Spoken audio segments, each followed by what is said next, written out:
Cleveland Guardians just keep winning. They win 11-4 today. That magic number is shrinking to 14. We're going to get into the matchup tomorrow. We are going to talk about the win today. And I know some people don't like talking offseason. We're going to save about 2 minutes at the end for a little bit of a fun idea that was inspired through some Twitter interactions today. All on today's episode of Locked On Guardians.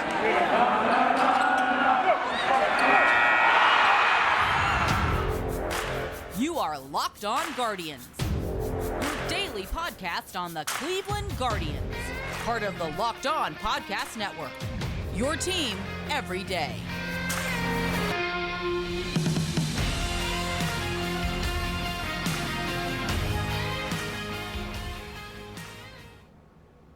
Hello, everyone, and welcome to Locked On Guardians. I want to thank you for making Locked On Guardians your first listen today and every day, wherever it is you get podcasts. I also want to take a moment, and if this is your first Locked On Guardians, as we approach episode 800, how close are we now? I should probably go look that up. But while we do that, I want to take a moment and tell you, I'm Jeff Ellis, as you can read in the corner if you're watching this on YouTube, host of Locked On Guardians. This is episode 797 of Locked On Guardians.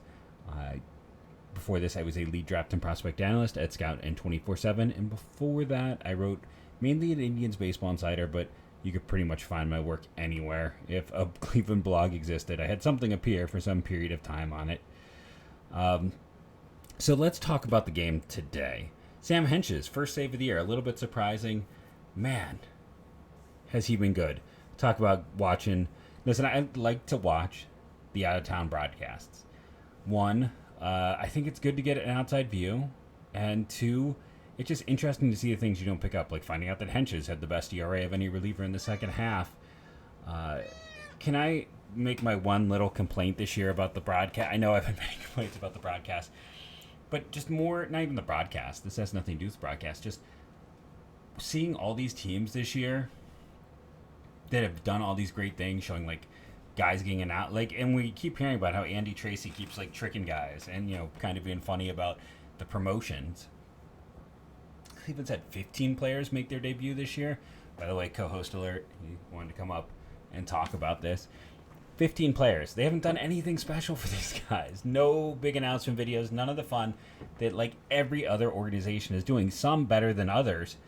And instead, our focus was on Mustard getting demoted. Come on, like, let's just spend some time on this great young core and start marketing your young stars of tomorrow. And listen, mustard is my favorite condiment. Don't at me. I'm sorry, that's my take. As a kid, I was known to eat a mustard sandwich. I know I just lost subscribers and listeners, and I apologize for that right now. I love mustard. I'd rather have great call-up videos seeing these guys' emotions like Gaddis, like Curry, like Quan at the beginning of the year. And even if you're like, okay, Quan was the beginning of the year before this became a thing, it's become a thing now. What about Carlos Vargas, the latest guy? Vargas is probably going to get sent down before he makes any appearances, but still, it'd be nice if they followed because they're really cool to watch. It's a really cool thing that teams are doing, and it's the annoyance where you see some of the cool things that certain teams do, and you're like, man, why is Cleveland not there doing that? Let's get into the game, though. That's my one rant. Am I insane? What are your thoughts? Make sure to hit me up on my Twitter at JeffMLBDraft or comment in the YouTube. I respond to all comments down there. Today's game, if you want to razz me about Ahmed, feel free. What a game for him. He, on top of being, a plus runner and having great contact skills, he is just a Twins killer. Like, this is a guy who had been in such a bad slump. We talk about the ups, we talk about the downs with him, that those happen. At the end of the day, he is what he is. He's an above-average bat, a below-average glove. That's fine. He is a starting shortstop. I don't know if he's a top 10. Is he a top 12 to 15? No doubt. What gives him additional value to Cleveland? It's just, man, he seems to just really like facing the Twins. Who reached base twice in this game? Well, Quan had 2 hits. Ahmed had 2 hits. Jose had 2 hits. Naylor had 2 hits. Jimenez had 2 hits. Straw had 2 walks, and then let's see. After that, Freeman had 1 hit, Maley had 1 hit, and Oscar had 1 hit. Was there any hit batters in this one? Just Naylor on the Guardian side of things. So Cleveland had 5 walks, and again, that's one of those things where Straw brings his value. They have 5 walks, 2 of them to Straw, and we'll maybe talk about him. The interesting thing with Myles Straw is if you go and you look at his month-by-month data, because I feel like I have to keep defending this dude, you look at July when he had a BABIP around 300. For his career, it's been 300. And I know I had someone be like, well, isn't BABIP like lower for guys? No, actually, BABIP is typically higher for speed guys. Juan Pierre, who might be the weakest hitter in the history of baseball, had a 312 BABIP for his career, including this terrible year where Straw is batting 255 and it's really his, one of his most at-bats he's had in a season. His career BABIP is still over 300. He is in an anomaly of a year. That 1 month, July, where his BABIP was 300, he had 95 runs created plus. If you add that to his defense, he's a 3-WAR player, and you're happy and you move on. I'm not saying it's going to happen, but for the same reasons, I was very foolish to doubt that at the beginning of the year that Ahmed was going to rebound. I think it's a little bit silly to focus on the negatives, especially when, again, Straw seems to have turned it around. Another strong game for him, but you have the 5 walks, the 1-hit batter, the 14 hits, and the 2 errors. That's 22 opportunities. Should be about 7 to 8 runs. They had 11 today. It was, like I said, it was a home run parade. You had 3 in this one, and very unlikely ones. Like I get, Ahmed is up to 11 now, and I feel like 3 or 4 in this month was like 3 against the Twins alone. Naylor has definitely slowed down. That home run rate has kind of cratered in the second half. And Melee has actually not been playing very well of late. He is another guy who's been incredibly streaky. Not the guys you necessarily expect, but hey, it works. How about 2 triples? 1 to Straw, 1 to Quan, and then Naylor also had a double in this one. So you're talking 6 extra base hits. The other side of things, 1 walk. Kind of impressive, though they did manage 10 hits, and they had 2 hit batters, so it's, like 2 additional walks. So that's 13 opportunities. That should be 4 to 5 runs. They got 4. Cleveland wins this one. Quantrill, not his strongest. Let's be honest. This really wasn't. 5 1/3 innings, 9 hits, 1 walk. That means 10 base runners in a little more than 5 innings. Only 2 strikeouts. He was hittable, but luckily he just wasn't hit that much. Sandlin, he gave up 1 earned run in this one on 1 hit. It's an unusual thing to see in 1 1/3 innings to give up that earned run, and it's not a home run. Hentges comes in and pitches 2 1/3 innings to get the save. I think it speaks to a lot about how much confidence they had in Carlos Vargas that he didn't appear. They're up 11-4. Let's burn Hentges for 2 1/3 innings instead of letting Vargas pitch an inning before he gets demoted. That really, to me, was one of those things where I'm like, he's not ready. He was called up as a just in case. And on top of all of everything else that happened in this game, the number of stolen bases. Straw with his 18th. Ahmed had 2 to get to 16. Jose with his 17th. 4 stolen bases. When they saw old friend Sandy Leon back there, multiples were off Gary Sanchez as well. But Sanchez and Leon, Cleveland was merciless with that. With the win, again, that knocks the Twins to below 500. It puts them 7 games back, and essentially it's 7.5. You put a fork in the Twins, I feel like you kind of have to. What a disappointing season from where it started. And it's the thing, like, Correa's going to opt out again. He was good this year, but was he like a star setter? No, not to me, not in my humble opinion. He'll get money on the open market again, but I just wonder. And part of me like almost wishes he wouldn't opt out. Like, the Twins need pitching so much more than they need hitting. They have some interesting young infield prospects. I'd almost rather they keep him than have that extra money to go attack the pitching market. That's just my thoughts on the Twins. But yeah, rough stretch for them. It's essentially now the White Sox. And let's say Cleveland could somehow manage to sweep the White Sox. I don't think that's going to happen, let's be honest. But that magic number could be 8. I kind of got into it with my buddy who's an agent today online, where he was talking about, hey, when the White Sox sweep this series, I'm like, I don't see how you can think the White Sox are going to sweep. Like, Cleveland's playing well. And the White Sox are playing, pretty well, but they also dropped a few games to the Tigers in there, which is not exactly a high-powered team. By a few, one game, but still, it's the Tigers. We're going to take a break here, come back, discuss this White Sox series, talk about some pitchers that have been injured. And like I said, we're going to end with a little bit of a fun idea for this offseason. So if that's not your thing, last 2 to 3 minutes, hey, thank you for watching. But we'll be right back to talk about the Chicago White Sox and some pitchers returning from injury.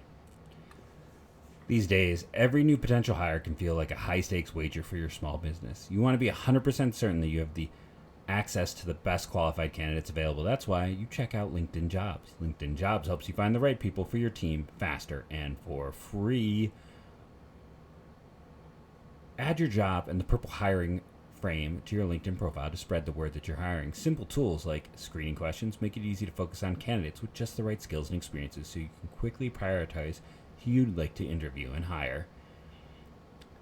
Make sure that you finish strong, much like the Guardians this year, and the right team member to help get your team into your business's equivalent of the postseason. It's why small businesses rate LinkedIn Jobs #1 in delivering quality hires versus leading competitors.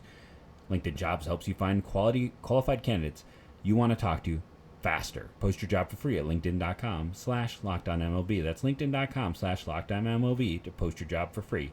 Terms and conditions apply. So let's start with the injured guys.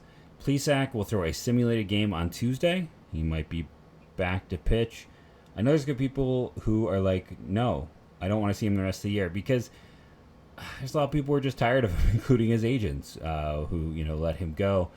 But listen, he's going to be useful in some form, way or another for this team. I get it. Morris has looked pretty good, and I am the driver of the Morris bandwagon. As anyone who's listened to the show knows, I've been on Cody Morris. It's essentially his first year in the minors. I was like, these numbers cannot be overlooked. But I still think we'll see if Plesac makes it back or not. We do know Savale will be back tomorrow. He will be starting. We're assuming Vargas out, Savale in. We will see. And that's the game against Dylan Cease. So here's the thing. When they likely lose tomorrow, do not go all sky is falling. They've lost 2 in a row to the White Sox. It is a tough matchup tomorrow. And remember, the important thing is honestly just to take one of these 3 games. Because if they take one of these 3 games, it is a 2-game lead that is really a 2.5-game lead. And your magic number falls to 12. And then you have Texas. And then you have Tampa. And by the way, you're facing Tampa without facing Rasmussen or McClanahan, who have been their best starters. Oh, and then you end the year against Kansas City, where you're not going to you face Singer in one of those 6 games. Like, the schedule really lines up for the Guardians. So as long as they win one of these games against the White Sox, you feel pretty good. And they should win more than one. So let's just get into it right now. Let's talk about what is going on in terms of this overall team right now in this matchup against the White Sox. So I put up the White Sox data over the last month, since essentially I pulled it from the beginning of August. Okay, so month and a half, really. Who's been good then? Eloy Jimenez has been absolutely on fire. Elvis Andrus, man, thanks Oakland. Thanks a lot. They didn't want to pay him. They didn't want to risk him hitting a vesting option. They didn't want to deal with the headache. He's been worth 1.7 WAR and a 150 runs created plus. So if you're a Guardians fan, you can be kind of pissed. Oakland letting him go really did the Guardians dirty. If he's not there, I mean, Cleveland might have run away with this, because the White Sox didn't have a great other option at shortstop, with Anderson essentially done for the year with injury. Instead, Elvis Andrus has been a huge component of this team since he has come over. Hugely valuable. I believe the second highest WAR of any hitter on that team since he's been added. Andrew Vaughn's been great with the bat, terrible with the glove. Jose Abreu, same story. And then it kind of starts to sink. Sheets has been a pretty solid contributor. Pollock has been average-ish. Harrison's been average-ish. Moncada is a little below average. Grandal is a little below average, but at least they're close. Luis Robert has dealt with some injuries, and he's been pretty poor. So let's get into this. Let's do our comparison. Let's go through position by position. If you are starting at the catcher position, Cleveland has played pretty much a split at that position this year. At the other side of things, the Chicago White Sox have Grandal back there, who is their primary guy, and he is definitely coming to the end of a very strong career. After a lot of good years, he's been with negative WAR. The defensive value is okay. The runs created plus is a 71. If we go the other side of it, like I believe Hedges actually has a higher WAR because his defensive value is that much higher, and his offensive value isn't too much. No, it's a 52, so he's worth. This is essentially, I'm gonna give it a push because Grandal isn't enough to really bring value offensively. He's still a solid defender. Hedges is a great defender. The bat is not so much. Moving on to first base, Jose Abreu versus Josh Naylor. That has been Cleveland's primary first baseman, I believe. I always get confused if sometimes he plays more games at DH. No, it's been first base. This is advantage Chicago. Naylor, we've talked about. The second half has not been kind to him. He has definitely run into a bit of a wall, which is part of what happens when you miss a year after a gruesome injury and don't get a full offseason to rehab, build up strength, all that fun stuff. Going to second base, Andrus Jimenez versus, let's see, their primary second baseman. This, is it still? Yeah, it's been Rami Gonzalez. Advantage Cleveland. Maybe the biggest advantage at any position in this thing is that one. So we're currently tied up heading to shortstop. Where again, Elvis Andrus has been really good. He's been excellent. And you go to the other side of things, Ahmed really struggled, but over the last week he has been one of the best hitters in baseball facing the Twins.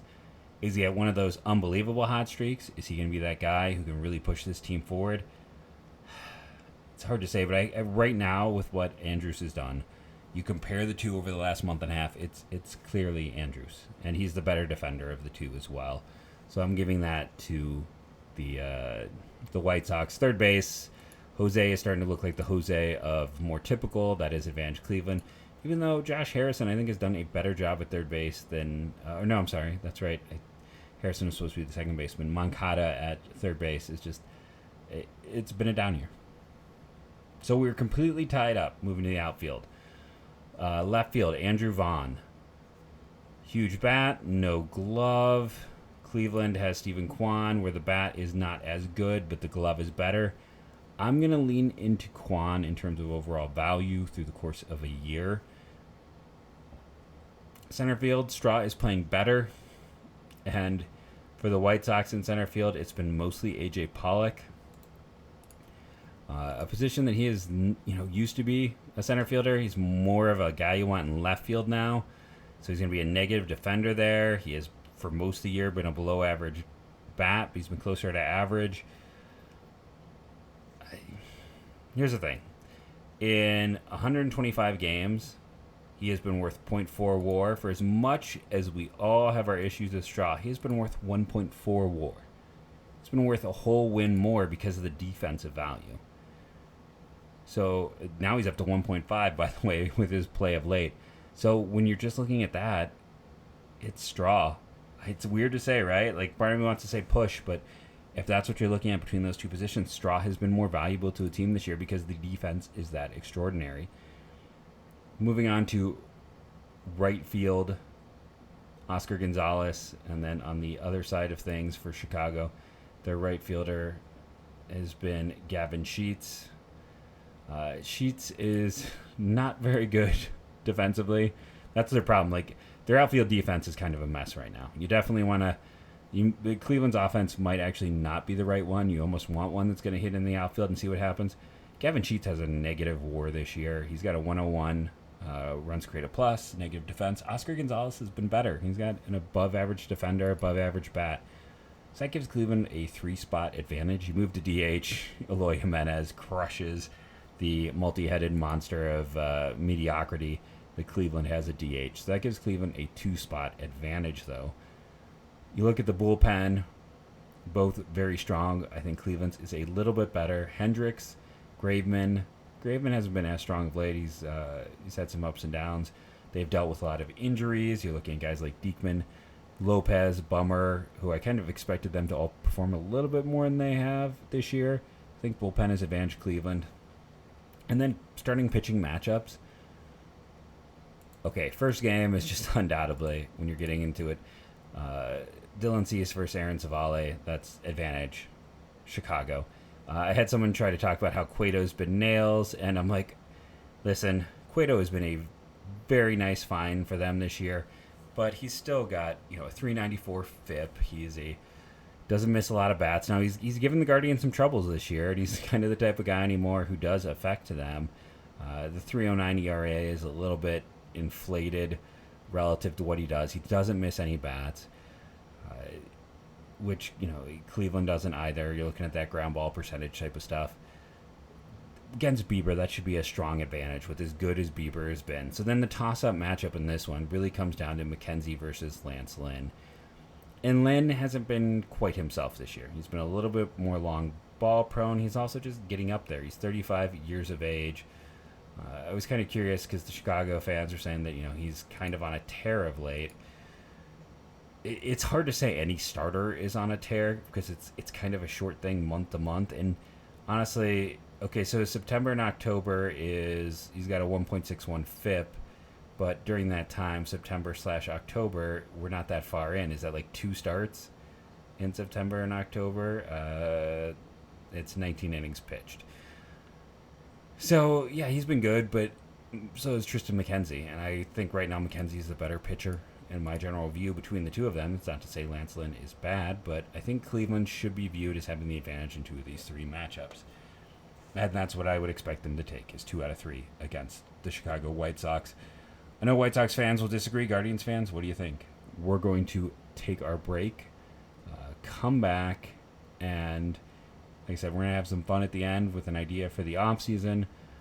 We're going to talk the whole magic numbers of it all, and a few more little news and notes on today's Locked On Guardians.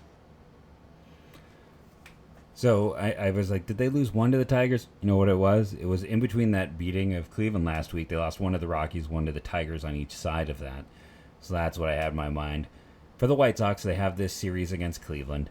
Then it is 3 more against the Tigers and 3 against the Twins, who are still going to, I think, be a team that is trying. I don't think it's like pack it in. They're going to fight to the very end. You don't get to the end of September almost and just be like, oh, I guess it's time to stop. Padres, who are fighting for their lives, and the Twins to end the season. That is significantly more difficult than Cleveland, which misses the hard part of Tampa in terms of pitching. That's going to get the Rangers, and the Royals for 6 to end the year. That is the advantage. Keeps on, the gift that keeps on giving, and overall, when I look at that, the one scary thing is, again, being a longtime fan of this team, the 2004 flashbacks. I loved that team. Was that like Sizemore's first season or second season? It was like you're just getting really to enjoy guys like Sizemore and Pronk. CC had been in, kind of early into his career at that point. I believe that was the year that they used like 6 starters the whole year. I think that was the Millwood one. It was just kind of like this fun, magical year. And then they're were they chasing down the White Sox maybe? Or trying to get like a wild card? I can't remember exactly what it was. I think it was the wild card. And the Royals were bad, and the Royals rolled them. They couldn't get any offense together. And then they faced the White Sox, I think, to end it, who had nothing to play for. And they couldn't win anything. It was just, I'll have to pull it up at some point it's not going to be painful. It was, I just remember that because I graduated college with a history degree from Ohio State.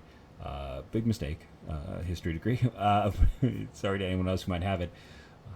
But there was a lot of things going on in life, and it was a not so fun time. And boy, did I cling to that Guardians, or then the Indians team.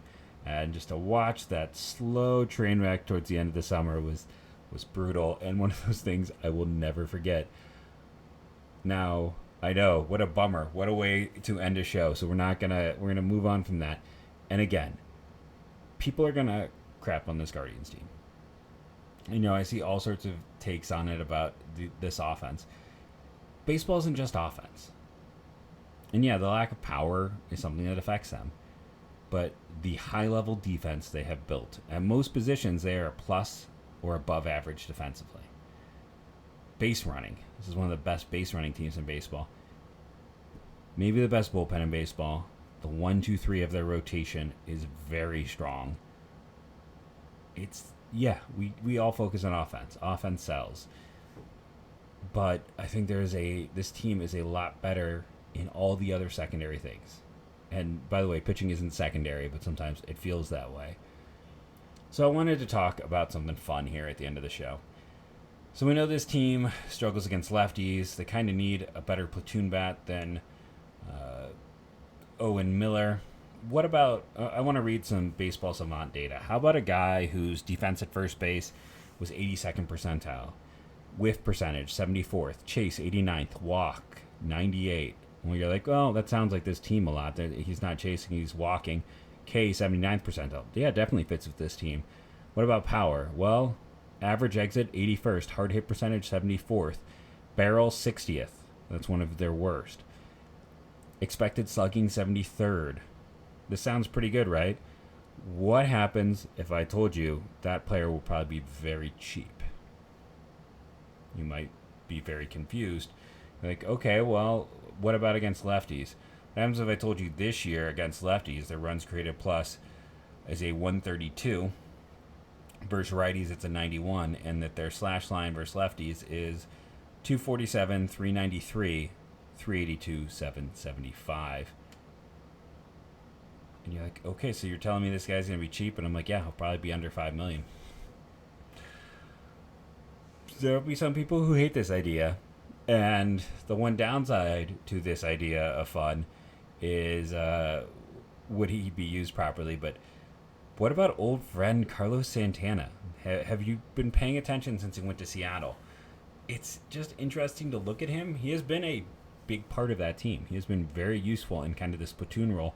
And side note, he went to Seattle and his ground ball percentage went away because his launch angle, which was the last 3 years, like it was 11 and 12.7 and 12.9, it's over 16. He's completely changed his launch angle, and he's just hitting the ball harder and farther. Still an above average defender, crushes lefties. If used properly, he's the ideal guy in that Owen Miller role. Why? Because he can platoon at first base if you need him to. He can spend some time. He's a defensive replacement, honestly, over Naylor or White at that position. Because he's still a strong defender by outs above average. He could be your emergency catcher. He could do a lot of things. Now, yes, he is going to turn 37 before next season, but he continues to perform. It might seem a little silly, but I think as long as you're not putting him in a role to be, an everyday player, if you look at what Seattle has done for him this year and kind of that limited specialized role, I know there's going to be people like, he's batting 197. Again, he's a 101 runs created plus. He's been league average. That's better than Owen Miller by a significant margin. If you only have him playing lefties, and you also have him as a defensive replacement, and he's making $2-3 million, and he's not an everyday player, I'd be down for that.